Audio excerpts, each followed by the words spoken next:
नमस्कार। आज हम बात करेंगे भारतीय इतिहास के उस काले दिन की जब एक धमाके ने सिर्फ एक पूर्व प्रधानमंत्री की जान नहीं ली बल्कि देश के भविष्य को भी एक नए और अनजाने मोड़ पर लाकर खड़ा कर दिया। ये कहानी है राजीव गांधी की हत्या की। चले समय में थोड़ा पीछे चलते हैं।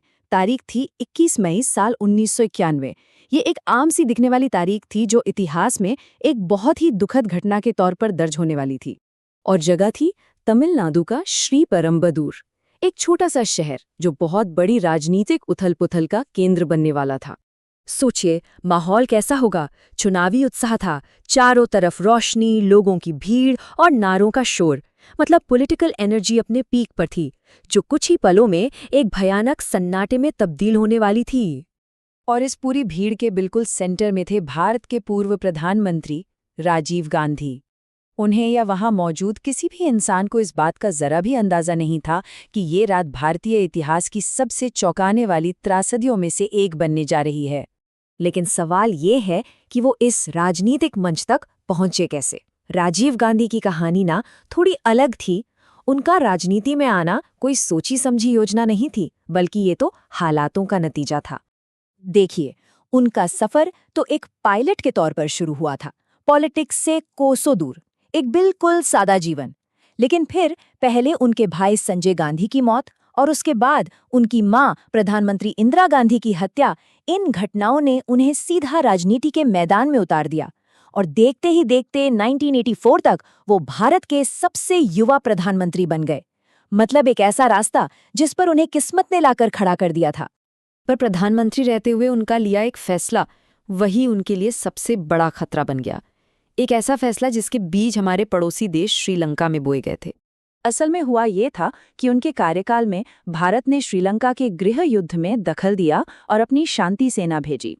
अब इस कदम से वहां का एक उग्रवादी group liberation tigers of Tamil Eelam यानी LTTE बुरी तरह नाराज हो गया। LTTE ने भारतीय सेना की इस कार्रवाई के लिए सीधा सीधा राजीव गांधी को ही जिम्मेदार माना। और बस उसी पल से राजीव गांधी LTTE का टारगेट बन गए। अब खतरा सिर्फ राजनीतिक नहीं था, ये जानलेवा हो चुका था और हर पल बढ़ता जा रहा था। तो चलिए अब वापस लौटते हैं उसी रात पर।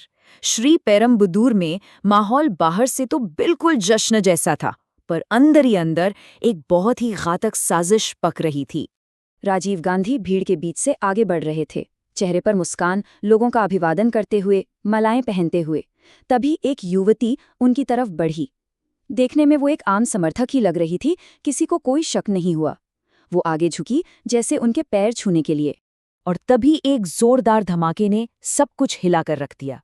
वो जश्न का माहौल बस कुछ ही सेकंड्स में मातम और दहशत में बदल गया।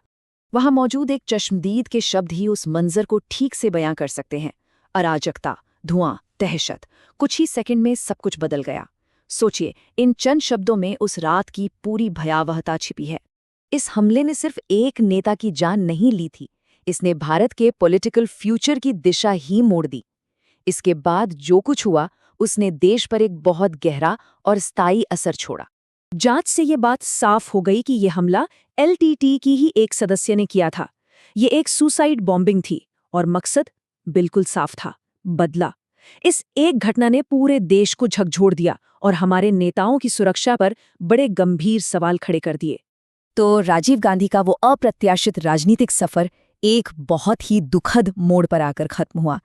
उनकी कहानी हमें कुछ बातें बहुत साफ साफ याद दिलाती है कि लीडरशिप के साथ बड़े खतरे जुड़े होते हैं, कि इतिहास बस एक पल में बदल सकता है, और ये भी कि कोई कितना ही पावरफुल क्यों ना हो, वो खतरे से बाहर नहीं होता।